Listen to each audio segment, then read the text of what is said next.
아멘. 하나님의 말씀 보겠습니다. 구약성경 창세기 1장입니다. 26절에서 31절까지만 봉독해 드리겠습니다. 창세기 1장 26절에서 31절까지 봉독해 드리겠습니다. 다 찾으신 줄 알고 봉독해 드립니다. 하나님이 이르시되 우리의 형상을 따라 우리의 모양대로 우리가 사람을 만들고 그들로 바다의 물고기와 하늘의 새와 가축과 온 땅과 땅에 기는 모든 것을 다스리게 하자 하시고, 하나님이 자기 형상 곧 하나님의 형상대로 사람을 창조하시되 남자와 여자를 창조하시고, 하나님이 그들에게 복을 주시며 하나님이 그들에게 이르시되 생육하고 번성하여 땅에 충만하라. 땅을 정복하라. 바다의 물고기와 하늘의 새와 땅에 움직이는 모든 생물을 다스리라 하시니라. 하나님이 이르시되 내가 온 지면에 씨 맺는 모든 채소와 씨 가진 열매 맺는 모든 나무를 너희에게 주노니 너희의 먹을거리가 되리라. 또 땅의 모든 짐승과 하늘의 모든 새와 생명이 있어 땅에 기는 모든 것에게는 내가 모든 푸른 풀을 먹을거리로 주노라 하시니 그대로 되니라. 하나님이 지으신 그 모든 것을 보시니 보시기에 심히 좋았더라. 저녁이 되고 아침이 되니 이는 여섯째 날이니라. 아멘. 할렐루야. 날씨가 좀 풀리는 것 같죠? 오늘부터 이제 창세기 강해를 하겠습니다. 고민을 많이 했어요. 창세기 1장에 사실은 굉장히 많은 내용이 있거든요. 그래서 본문을 1절부터 3절까지 잡았다가 또 조금 늙었다가 막 여러 가지를 준비했다가 이제 앞의 내용은, 오늘 보면 앞의 내용은 창세기를 보면서 조금씩 설명을 드리고, 이제 오늘은 이 사람에 대한 창조를 중심으로 말씀을 드리도록 하겠습니다. 저를 이제 어떤 성경 공부를 하거나 어떤 공부를 가르치는 기회가 되면 항상 첫 시간에 창세기 1장 1절을 먼저 말씀을 나누게 합니다. 하나님이 태초에 천지를 창조하시니라. 오늘 설교의 제목이기도 하죠. 이 내용을 설명을 드려요. 왜 그런가 하면 이 말씀, 하나님이 태초에 천지를 창조하셨다는 이 하나님의 선언을 믿고 신앙생활을 하고 성경을 보고 말씀을 듣는 사람과 이것을 알지 못하고 이것을 믿음으로 받아들이지 못하는 사람과의 신앙생활, 성경을 대하는 그 눈은, 마음은 천지차예요. 천지차. 그래서 저는 이 창세기 1장 1절을 진심으로 믿어야 된다. 이걸 분명하게 믿어야 된다. 그래야 그 뒤에 나오는 모든 성경이 믿어지고 풀리고 이해가 된다는 것을 늘 말씀을 드립니다. 그래서 창세기 1장 1절이 아주 우리 신앙생활을 하는 우리에게 매우 중요한 말씀이라는 것을 아시고 이 사실을 믿으셔야 됩니다. 이제 창세기 1장을 보면 하나님께서 온 우주 만물을 창조한 사실을 기록하고 있습니다. 1장과 1장의 1절에서 3절까지 내를 보면 성부, 성자, 성령님이 함께 이 창조를 하시는 것을 볼 수가 있어요. 조금만 말씀을 드리면 태초에 하나님이 천지를 창조하시니 성부 하나님을 말하는 거예요. 그 다음에 땅이 혼돈하고 공허하며 흑암이 깊음 위에 있고 하나님의 영은 수면 위에 운행하시느라. 성령님께서 다 능력으로 역사를 하셔요. 그리고 하나님이 이르시되 빛이 있으라 하시니 빛이 있었고, 이 말씀하시는 하나님이 바로 성자 하나님이에요. 성자 하나님. 이렇게 삼위일체 하나님께서 함께 이제 창조를 하시게 돼요. 근데 여러분, 하나님이 정말 관심이 있고 하나님께 이 창조에서 가장 중요하게 여기는 피조물이 있어요. 무엇일까요? 바로 인간입니다. 인간이에요. 인간. 그래서 하나님께서 창조하신 순서, 그 내용을 잘 살펴보면 다섯째 날까지 우리에게 필요한 거, 우리들이 살아가면서 반드시 있어야 될 것을 먼저 다 만들어 놓으시고 그 다음에 마지막에 인간을 만드셔요. 그러면 하나님은 왜 인간을 만드셨을까? 왜 만드셨을 것 같아요? 하나님이 왜 인간을 만드셨을까? 궁금증을 가지세요. 의문을 가지고 이제 이 질문부터 창세기를 시작하도록 하겠습니다. 하나님이 만드셨는데 인간의 가장 중요한 독특성, 인간의 중요한 점은 인간도 창조성이 있다는 거예요. 인간도 무엇을 만들려는 능력이 있어요. 하나님이 그런 능력을 주셨어요. 여러분, 과학의 발달이 얼마나 놀랍습니까? 정말 놀랍죠. 과학의 발달. 요새 그 쿠팡이라는 회사 이름을 제가 직접 들어서 좀 죄송한데요. 쿠팡이라는 회사가 오늘 주문하면 오늘 물건이 와요. 오늘. 오후에 저녁에 주문을 해도 밤 11시가 넘어서 주문해도 아침 7시까지 물건이 와요. 그래서 제가 참 궁금하게 여겼는데 그 쿠팡의 물류 그 과정을 제가 이제 우연히 알게 됐어요. 여기서 제가 인터넷으로 뭐 예를 들어서 이런 리모컨을 하나 주문한다. 리모컨을 주문해서 주문이 딱 끝나는 순간 1초 만에 물류센터에 있는 직원 컴퓨터에 내가 주문한 내용이 떠요. 내 주문한 내용이 떠요. 그러면 그 코드만 쫙 이렇게 바코드로 찍으면요. 컴퓨터가 이 컴퓨터 기능이 있는 로봇이 주르륵 가서 그 물품에 있는 선반을 끌고 와요. 그러면 그 물건이 있는 차를 빛이 쫙 쏘여요. 그럼 물건을 내려서 내려놓기만 하면 자동으로 포장이 되고 자동으로 주소가 프린트가 돼서 붙여져서 출발을 해요. 얼마나 놀라운 인간의 이 창조성, 능력이 있습니까? 한 단적으로 예를 들은 거예요. 하나님은 이런 창조성 때문에 하나님이 창조를 모든 피조물을 만드실 때 인간만 다르게 창조를 하셨어요. 하나님이 인간을 만드시고 인간에게 맨 처음 주신 일이 무엇인지 혹시 아십니까? 아담아, 이 모든 생물의 이름을 져라 그래요. 그래서 아담이 모든 생물의 이름을 다 줬어요. 아담이 진 겁니다. 아담이. 그게 뭐 대단합니까? 그게 뭐 대단한 거라고, 그게 뭐 인간의 창조성이라고 말합니까? 여러분, 이 생물들의 이름을 짓는 일이 뭐가 힘드냐 이렇게 생각하시는 분이 계실 수 있지만, 이름을 지어 보신 분은 이름 짓는 게 얼마나 힘든가 알아요. 가게 이름을 짓는다, 회사의 이름을 짓는다, 아이들의 이름을 지어 보셨습니까? 제 아들 둘은 할아버지에게 맡겼어요. 할아버지가 지세요 맡기고. 그런데 제 막내 동생이 딸을 둘 낳았는데 딸을 낳을 때마다 나한테 이름을 줘달래요. 저한테. 야, 그 집에 할아버지도 있고 이 아빠도 있는데 오빠가 줘줘.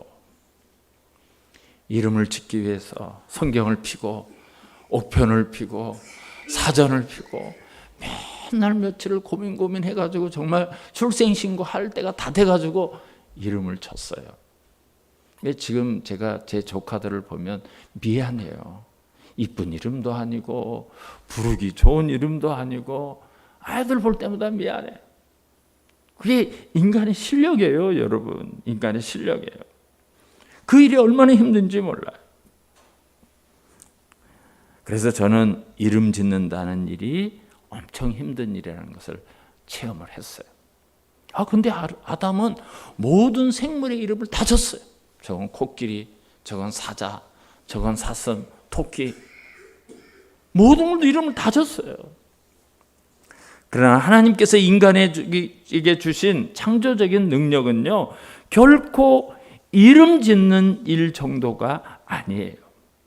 하나님이 우리 인간에게 준 가장 큰 과제, 우리에게 과제를 주셨어요. 과제는 인생을 어떻게 살 것인가요? 인생을 어떻게 살 것인가? 하나님은 아무런 기대도 없이, 아무런 계획도 없이 우리 인간을 만드신 것이 아닙니다. 하나님은 우리에게 어떤 기대를 가지고 계셔요. 목적이 있어요. 하나님의 뜻이 있어요. 그래서 하나님의 그 목적과 뜻에 대한 대답을 오늘 우리가 창세기 1장에서 먼저 좀 찾아보려고 합니다. 첫 번째로 하나님께서 인간을 지으신 중요한 이유는 하나님께서 설계하신, 하나님께서 계획하신 그 내용을 실천하는 삶을 살도록 하기 위해서요. 이게 창세기 1장에서 말하는 첫 번째 내용입니다. 하나님이 6일 동안 우주 만물을 다 지으셨어요. 첫째 날 빛이 있어라 했더니 빛이 있었어요. 그래서 빛이 생겼어요. 두 번째 날은 궁창을 만드셨어요. 위에 물과 아래 물, 궁창이라는 게 위에 있는 물과 아래에도 물이 있어요. 셋째 날은 창조에서 아주 중요한 건데 우리가 서서 사는 이 땅을 만들어 주셨어요. 땅을 주셨어요. 넷째 날은 해와 달과 별, 하늘의 우주의 별들을 만들어 주셨어요.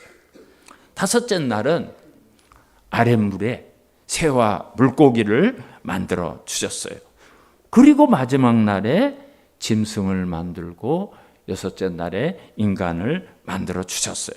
이 6일 동안의 창조가 우리는 그냥 성경을 별 의미 없이 생각 없이 읽지만 그 내용을 조금만 관심 있게 보면 하나님이 얼마나 치밀한 계획 가운데 순서대로 차례대로 우리가 필요한 내용대로 만드셨는가를 알 수가 있습니다. 간단하게 좀 제가 말씀을 드리면 첫째 날 빛을 지었어요. 이 어둠이 물러가는 빛을 지으셨어요. 그리고 넷째 날 이 빛을 사용할 해와 달과 별을 하나님이 지셨어요. 빛이 먼저 있었고 그 빛을 낼 수 있는, 빛을 발할 수 있는 해와 달과 별을 지으셨어요. 두 번째는 공간과 바다를 만드셨어요. 궁창, 하늘의 궁창, 아랫물. 그런데 다섯째 날에는 여기에 들어갈 날아다니는 이 윗궁창을 날아다니는 새를 만드시고 바다에 사는 물고기를, 물에 사는 물고기를 만드셨어요. 그리고 셋째 날은 이 땅에 풀과 나무와 씨 맺는, 열매 맺는 나무들을 만드셨어요. 그렇게 다 다른 모든 피조물을 다 만드신 다음에 마지막 여섯째 날 이곳에 사는 주인공, 이 땅에 살아가야 되는 주인공, 짐승과 사람을 만드셨고 그리고 하나님이 다 만들어 놓은 그 땅에 살게 하시는 거예요. 여러분, 하나님은 우리에게 기대하는 기대치가 있다는 것을 아셔야 돼요. 우리에게 요구하시고 우리에게 바라는 게 있어요. 그래서 우리는 나를 지어주신 창조주 하나님의 뜻, 그분이 나를 설계하신 그 설계대로 살아야 될 삶의 과제가 우리 모두에게 있다는 것을 저와 여러분이 아셔야 돼요. 그러니까 여러분, 인간은 시시한 피조물이 아니라, 짐승 같은 동물 같은 피조물이 아니라 하나님의 특별한 작정과 계획 안에 하나님의 뜻을 가지고 각 사람에게 어떤 과제를 주시고 이 땅으로 보내셨다는 것을 아셔야 돼요. 그래서 우리가 인생을 다 살고 마지막에 창조주요 심판자이신 하나님 앞에 섰을 때 하나님이 우리를 보고, 야, 나는 너를 이렇게 설계하지 않았는데 너는 왜 이렇게 살았니? 또 어떤 사람을 향해서 너는 어지간히 너의 인생을 불법 운행했구나. 나는 이쪽으로 가라고 너를 설계했는데 너는 완전히 반대편으로 갔구나. 이런 일도 여러분 있을 수가 있어요. 그렇게 책망을 들을 수가 있어요. 그래서 사도 바울은 로마서 12장에서 우리 인생이 어떻게 살아야 될 것인가를 말합니다. 로마서 12장 1절과 2절을 한번 보겠습니다.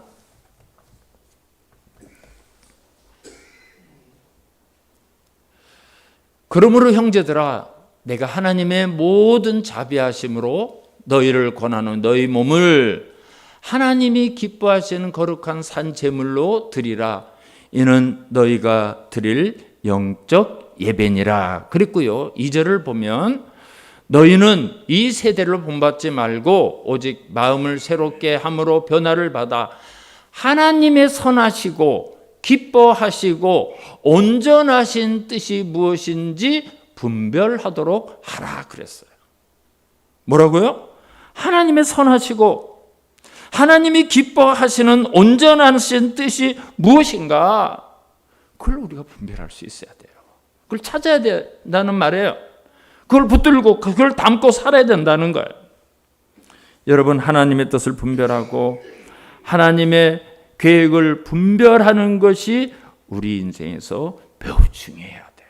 삶의 목적을 방향을 찾은 거예요. 방향. 우리가 하나님의 계획에 따라서 태어났다면 우리가 마땅히 하나님의 계획대로 사는 인생이 돼야 돼요. 여러분, 이거 다 목적이 있어서 만드는 거예요. 이것도 목적이 있고 이것도 계획이 있어서 제가 샀고 이것도 목적대로 만들어졌고 다 그런 거예요. 모든 피조물이 다 목적이 있어요. 그 계획이, 만든 사람의 계획이 있습니다. 그래서 우리가 무슨 일을 하든지 무엇이 되든지 그 일 하나하나를 소홀히 여기면 안 됩니다. 우리가 모든 일을 무엇을 하든지 소중하게 여기고 그 일을 통해서 하나님의 뜻을 이루어 가야 돼요. 우리가 다 직업을 가졌었고 또 직업을 가지고 있고 또 우리 젊은이들은 그 직업을 가지려고 그래요. 여러분, 직업이라는 말을 영어로 vocation이라고 말해요. vocation. 근데 이 직업, vocation, 이 직업이라는 뜻만 가진 게 아니에요. 이 vocation이라는 말의 뜻은 소명, 사명 이런 뜻이 있어요. 소명. 우리가 가져야 될 사명을 우리가 직업이라는 이름으로 가지고 있는 거예요. 그래서 직업이라는 말은요, 사실은 기독교적인 단어입니다. 우리가 가지고 있는 직업은 막 짜증내고 그걸 싫어하시면 안 돼요. 뭘 하든지 소명의식을 가지고 있어야 돼요. 그건 내가 해야 될 사명이라는 것을 알아야 돼요. 뭘 하든지 간에 정말 소중한 사명이다 이렇게 아셔야 됩니다. 단순히 어쩔 수 없어서 마지못해서 먹고 살기 위해서 그 일을 하는 것이 아니라 우리는 그 일을 통해서 그게 무엇이 되든지 간에 하나님의 뜻을 이루어갈 수가 있어야 돼요. 그런 확신이 있어야 돼요. 그러면 일이 즐겁고요. 일이 소중하게 여겨지고요. 그 일을 시시하게 여기지 않는 거예요. 누군가 해야 될 일이기 때문에 그렇습니다. 그리고 우리 인간은 하나님을 닮은 존재로 만들어졌지만 결코 하나님처럼 전능한 존재는 아니에요. 그렇게 착각하시면 안 돼요. 하나님은 닮았대서 내가 하나님처럼 전능한 존재라 생각하시면 안 돼요. 그러나 하나님께서 저와 여러분에게 소명을 가지고 태어나게 하셨다면 우리가 그런 일들을 할 수 있는 능력을 주시고 재능을 주셨다는 것을 믿어야 돼요. 여러분, 누구나 다 하나님께서 어떤 일을 우리에게 맡겨주셨을 때는 그거를 할 수 있는 능력도 주시고 달란트를 주셔요. 달란트를. 그래서 우리는 내 능력과 은사에 맞는 직업을 잘 택해야 되고 그 직업이 선교의 장이 되어야 돼요. 그 직업을 통해서 하나님의 뜻을 이루어 드려야 될 그런 과제가 남아있어요. 우리 성도님 가운데 그렇게 사시는 분이 있어요. 그 직업을 통해서 만나는 사람마다 예수 그리스도를 전하고 복음을 전하는 그런 분도 계십니다. 그래서 우리는 우리가 어떤 직업을 가지고 일을 하든지 소중히 여겨야 되고 그 직장을 위해서 늘 기도해야 돼요. 그걸 기도해야 돼요. 여러분, 예수님이 우리 나이로 33살에 이 땅의 삶을 마감하셨죠. 정말 하나님께서 맡겨주신 그 사역은 딱 3년 하셨어요. 3년. 아주 짧은 동안에 일을 하셨습니다. 근데 마지막 날 예수님이 어떻게 기도하셨는지 혹시 기억하십니까? 여러분, 예수님이 이렇게 기도하셨어요. 요한복음 17장 4절을 보면 예수님이 이렇게 기도해요. 아버지께서 내게 하라고 주신 일을 내가 이루어 그랬어요. 예수님은 하나님께서 예수님에게 하라고 주신 그 일을 이루었다고 하나님 앞에 기도해요. 그리고 아버지를 이 세상에서 영화롭게 하였사오니 그랬어요. 얼마나 멋진 기도입니까? 얼마나 멋진 인생입니까?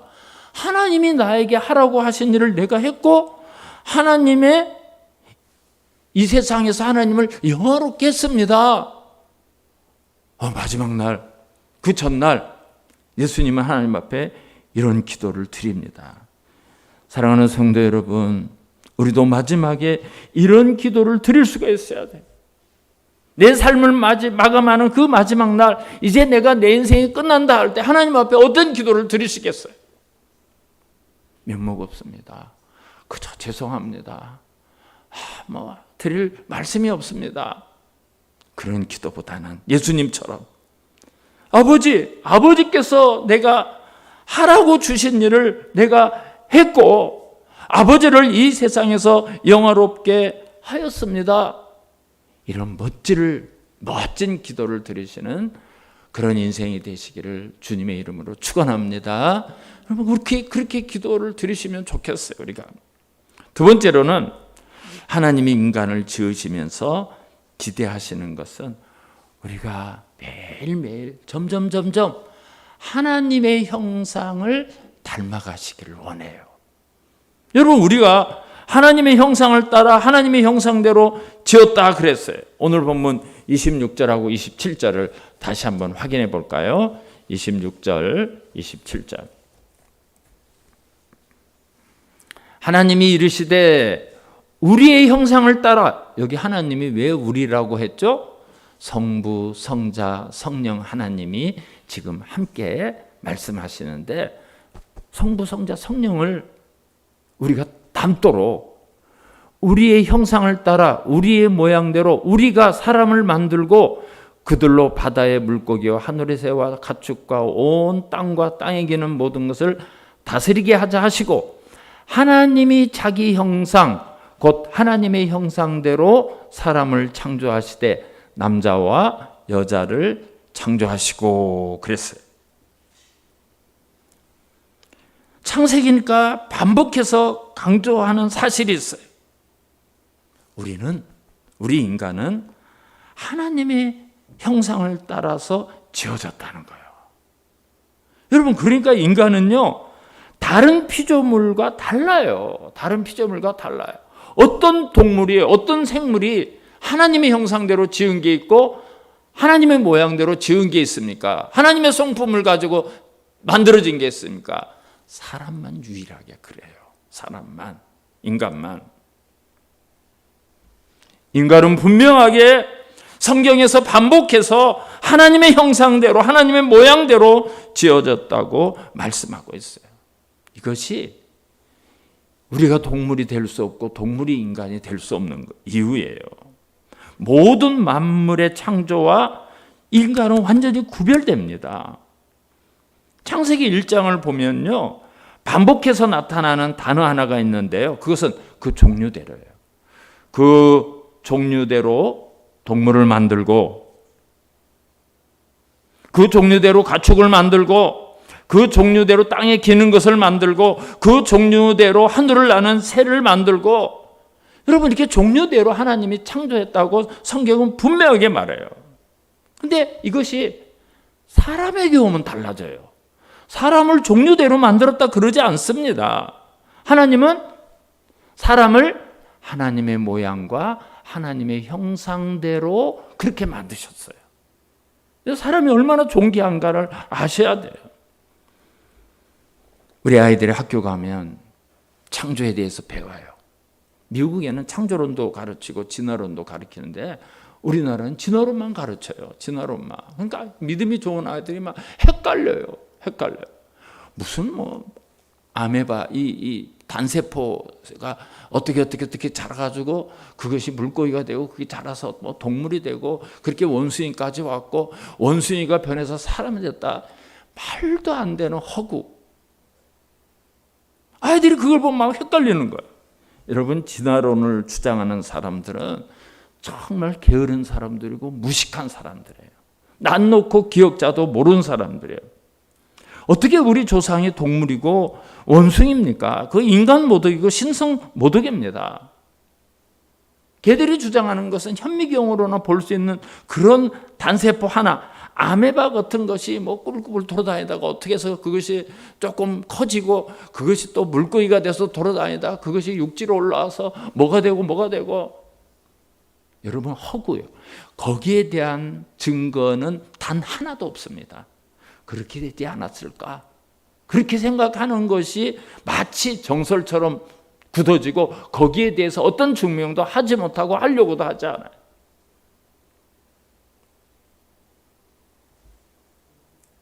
여러분, 원숭이가 사람이 됐다면 그 과정에 대한 어떤 뼈가 무슨 화석이라든지 그런 게 나와야 될 거 아니에요? 아무것도 없어요.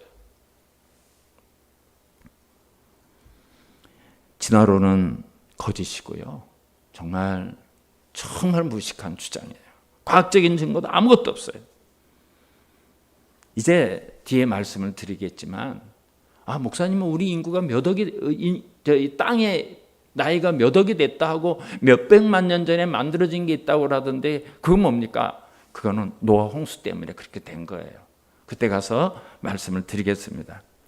그런데 인간이 창조된 그 순간 하나님의 형상을 완벽하게 닮은 하나님과 똑같은 존재로 우리가 창조된 건 아니에요.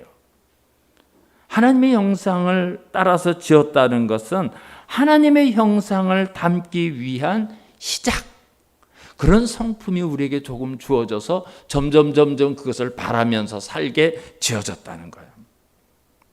그래서 인간이 일생 동안 가져야 될 중요한 목적 중 하나는 바로 이 하나님의 형상을 지속적으로 닮아가도록 노력해야 될 과제가 저와 여러분에게 있어요. 우리에게 있습니다. 우리가 어떤 일을 하고 어떻게 하나님의 뜻을 이루어가는 사람이 될까? 이것도 중요하지만 내가 어떻게 하나님의 형상을 닮아가야 될까? 내가 어떻게 하나님의 성품을 닮아가야 될까? 내가 어떻게 하나님을 닮은 사람이 될까? 예수 냄새가 나고 예수님은 닮은 인생이 될까? 여러분, 이것이 매우 중요해요. 이게 매우 중요해요. 내가 얼마나 하나님의 형상을 닮아가고 있는가? 내가 얼마나 예수 그리스도를 닮아가고 있는가? 이게 우리 그리스도인들에게는 중요한 거예요. 하나님이 처음 인간을 창조하셨을 때 그 형상을 따라 지으셨기 때문에 하나님의 형상을 닮아가는 과제는 우리에게 분명하고 반드시 있다는 것을 아셔야 됩니다. 성경을 우리가 이제 창세기, 출애굽기, 레위기, 민수기, 마태복음, 마가복음, 누가복음, 요한복음 이렇게 요한계시록까지 이렇게 책별로 나눌 수도 있지만 성경을 교리로 구분할 수가 있어요. 교리라 하면 벌써 머리가 아프고 딱딱하고 그걸 왜 알아야 돼? 이렇게 생각하시는데요. 교리라는 것은 창조에 관한 것, 창조론, 인간론, 인간이 뭔가 성경에서 찾아서 그 인간이 뭔가, 교회가 뭔가, 교회론, 그리고 몸이 불편해서 그러신가. 이렇게 귀를 기울이지 마세요. 종말론, 요한계시록은 말세는 어떤 일이 있는가? 그게 교리예요. 그렇게 성경을 배우는 게 교리입니다. 그래서 기독교 교리하면 골치 아프게 여러분, 그거 매우 중요한 거예요. 교리라는 거는 천주교 같은 경우는요, 영세를 받잖아요. 세례. 그럼 교리 교육을 얼마나 철저하게 시키는지 몰라요. 몇 달 동안 철저하게 단 한 번 빠지면 보충 수업을 다 해서 교리를 마스터해요. 이단들이 교육하는 게 뭔 줄 아십니까? 교리 교육이에요. 그 잘못된 교리를 받아서 그 사람들이 흔들리지를 않는 거예요. 그 이단에 빠져가지고 그 잘못된 교리를 통해서 흔들리지 않아요.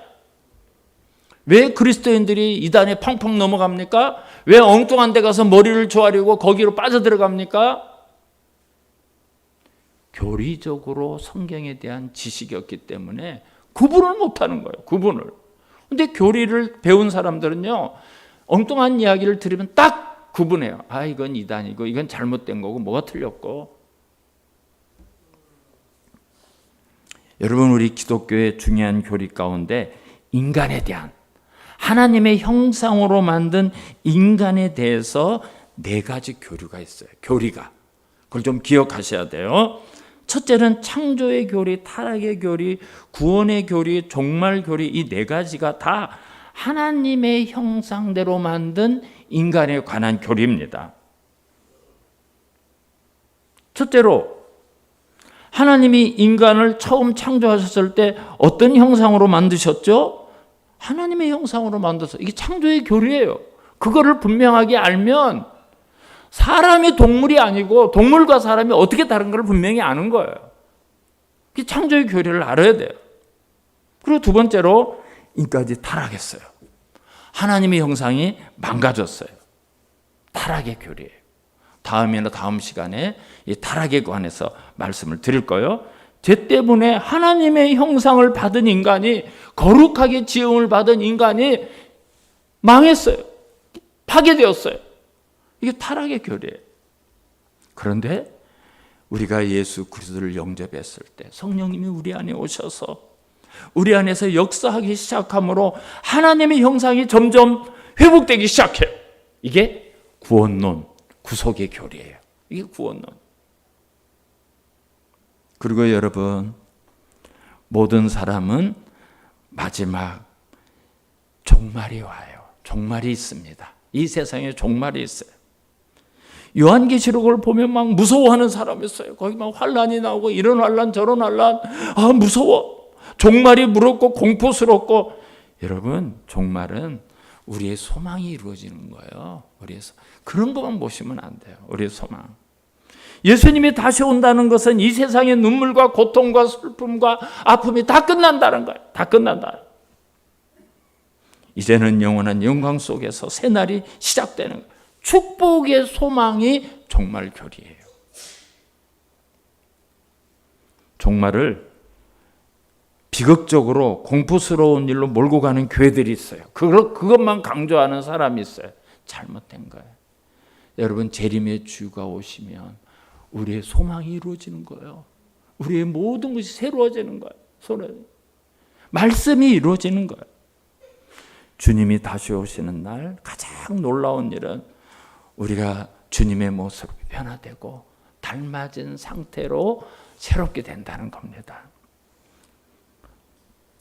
그래서 그것이 우리의 소망이고 그것이 하나님의 형상과 관련이 되어 있습니다. 그러면 우리가 어떻게 하나님의 형상을 닮아가야 될 것인가? 자, 제가 우리에게 하나님께서 주신 그런 과제가, 하나님을 닮는 과제가 주어졌다 했는데, 어떻게 하나님의 형상을 닮아갈 수 있을까? 간단해요. 어렵지 않습니다. 하나님을 닮아가는 게 어렵지 않아요. 내가 얼마나 주님을 바라보고 사느냐가 결정되는 거예요. 여러분, 내가 바라보는 사람을 닮아요. 아이들이 밤낮 엄마 아빠만 바라보죠. 엄마 닮고 아빠 닮아요. 엄마 닮고.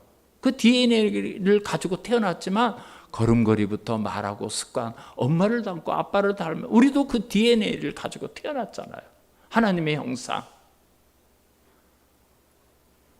전혀 다른 사람이 만나서 부부로 살아요.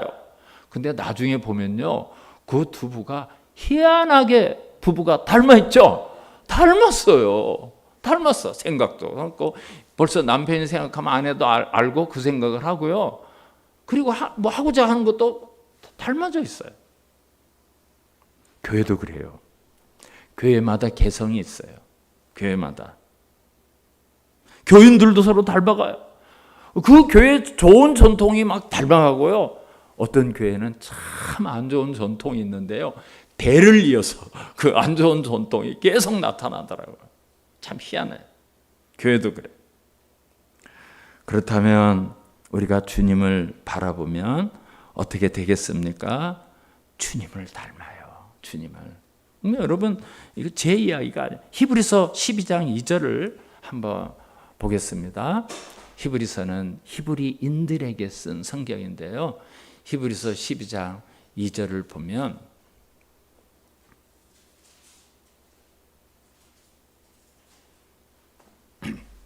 우리 앞부분만 한번 읽어보겠습니다.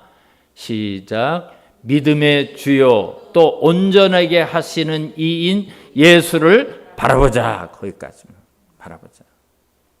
온전하게 하시는 일을 바라봐야 돼요. 바라봐야 돼요. 그분을 바라보고 그분 앞에 나와 일수록 그분의 말씀을 사랑할수록 그분에게 대한 기도를 드리면 드릴수록 저와 여러분의 인격과 현장 속에서 그분을 닮아가는 모습이 나타난다는 사실을 믿으시기 바랍니다. 바라봐야 돼요. 자꾸 바라봐요. 그것이 하나님께서 우리를 하나님의 형상으로 창조하신 중요한 목적입니다. 마지막 세 번째로 창세기 1장이 가르치는 하나님이 인간에게 기대하는 또 하나의 삶의 모습은 하나님의 축복의 통로가 되기를 원하셔요. 축복의 통로가 되기를. 여러분, 하나님이 제일 처음 우리 인간에게 뭘 선언하신 줄 아십니까? 축복을 선언하셨어요. 오늘 본문 1장 28절 하나님이 어떻게 축복하셨는가 우리 확인을 한번 해봐야 돼요. 1장 28절 우리 같은 목소리로 한번 읽겠습니다. 시작. 하나님이 그들에게 복을 주시며 하나님이 그들에게 이르시되 생육하고 번성하여 땅에 충만하라. 땅을 정복하라. 바다의 물고기와 하늘의 새와 땅에 움직이는 모든 생물을 다스리라 하시니라. 아멘. 하나님이 인간을 창조해 놓고 야 니들 뭐 알아서 살아. 그러지 않았어요. 여러분 인간에게 이렇게 축복을 선언하셨습니다. 하나님이 그들에게 복을 주시며 생육하고 번성하라. 여러분 축복을 생육하고 번성하라는 것은 하나님이 주신 복을 다음 세대들에게 이어지게 하라는 거예요. 다음 세대에게 전달하라는 거예요. 그것으로 끝나지 않죠. 땅에 충만하라, 땅을 정복하라. 이것은 막 무력으로 땅을 넓히라 그 말이 아니에요. 하나님이 주신 축복을 가지고 그것을 이 세상을 채워가라는 거예요. 이 세상을 채우라는 거예요. 이것은 우리가 단순히 축복을 받는데 초점을 둔 말이 아니라 그 축복을 받아서 그 축복을 가지고 이 세상을 향해서 이 땅을 향해서 축복하는 존재가 되라는 말씀입니다. 내가 축복을 받았어요. 그걸 나만 감싸고 있고 나만 쌓아놓는 것이 아니라 옆으로 패스, 저쪽으로 전달, 저쪽으로 던져주고. 이것이 나중에 믿음의 조상인 아브라함을 부르실 때 명확하게 나타납니다. 하나님이 아브라함을 불렀어요. 창세기 12장 1절 2절을 보면 하나님이 아브라함을 불렀어요. 그래서 하나님께서 창세기 12장 2절에서 뭐라고 축복하시는가 하면 내가 너로 큰 민족을 이루고 내게 복을 주어 내 이름을 창대하게 하리니 너는 복의 근원이 될지라 그랬어요. 야, 너를 통해서 이 세상에 복이 선포되고 퍼지게 하고 네가 복의 근원이 된대요. 얼마나 놀라운 축복입니까?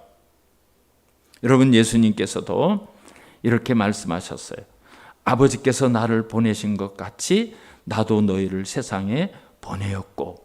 왜 하나님이 예수님을 이 땅에 보내셨습니까? 이 세상을 구원하려고, 이 세상을 복되게 하려고, 이 세상에 복이 충만하게 하려고 보냈어요. 근데 예수님이 우리도 그렇게 보낸다는 거예요. 우리도.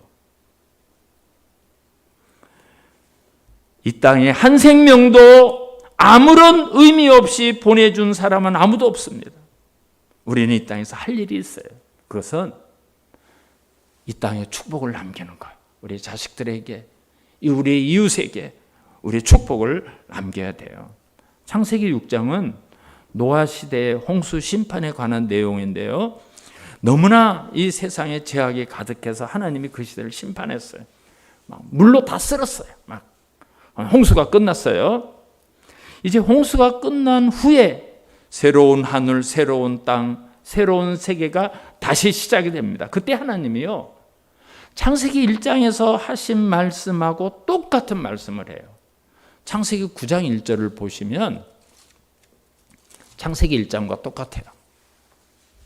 창세기 9장 1절 보시면 하나님이 노아와 그 아들들에게 복을 주시며, 심판이 끝나면 새 하늘과 새 땅이 됐을 때 하나님이 노아와 그 아들들에게 복을 주셨어요. 그들에게 이르시되 생육하고 번성하여 땅에 충만하라. 똑같죠? 창세기하고 똑같은데. 그렇다면 우리가 잊지 말아야 할 것이 있습니다. 여러분, 우리는 고통을 받기 위해서 태어난 사람도 아니고 저주를 받기 위해서 태어난 사람도 아니에요. 어떻게 태어난 사람이에요? 복을 받기 위해서 태어난 사람입니다. 믿습니까? 네, 우리 복을 받기 위해서 태어난 사람이라는 걸 믿으셔야 돼요. 그럼 우리가 받은 복을 어떻게 전할 수가 있을까? 우리는 내가 믿는 예수를 이웃에게 전하고, 또 예수를 알지 못하는 또 먼 나라까지 가서 이 복음을 전한다면 그것이 모든 족속으로 더불어 축복을 나누는 거예요. 그리고 또 우리가 복을 나누는 게 또 하나 있어요. 우리 주변에 정신적으로 어려운 분들이 있어요. 물질적으로 어려운 분들이 있어요. 여러분, 그런 분들에게 위로자가 되어주시고, 그런 사람의 손을 잡아주시고, 어루만져 주시고, 도와주시고, 그러셔야 돼요. 그게 복을 나눠주는 겁니다. 작은 사랑을 실천하는 것도 복을 나눠주는 거예요. 아무쪼록 저와 여러분이, 우리 사랑하는 성도님들이 하나님 앞에 섰을 때 이렇게 말할 수 있으면 좋겠어요. 하나님이 저를 이 땅에 보내주셨는데 제가 하나님의 기대를 버리지 않으려고 노력했습니다. 하나님, 내가 살았던 이 삶을 하나님께 보여드리겠습니다. 하나님께 드리겠습니다. 이렇게 고백하고 이렇게 하나님 옆에 설 수 있는 저와 여러분의 인생 여정이 되시기를 주님의 이름으로 축복합니다. 하나님, 감사합니다. 하나님이 나를 시시한 인간으로 이 땅에 보내신 것이 아니라 하나님의 뜻이 있고 계획이 있고 하나님이 최고의 걸작품으로 이 땅에 보내주셨다고 말씀하시니 감사합니다. 물론 우리의 삶에 아픔도 있고 고난도 있고 시련도 있고 눈물도 있지만 하나님이 그 모든 것을 아시고 합력하여 선을 이루어 주실 줄 믿습니다. 내가 하나님의 존귀한 존재라는 것을 믿게 하시고 하나님이 나에게 주신 복이 있다는 것을 믿게 하시고 이 복을 나누어 주고 뿌리며 사는 우리들의 삶이 되게 하여 주시옵소서. 예수님의 이름으로 기도하옵나이다. 아멘.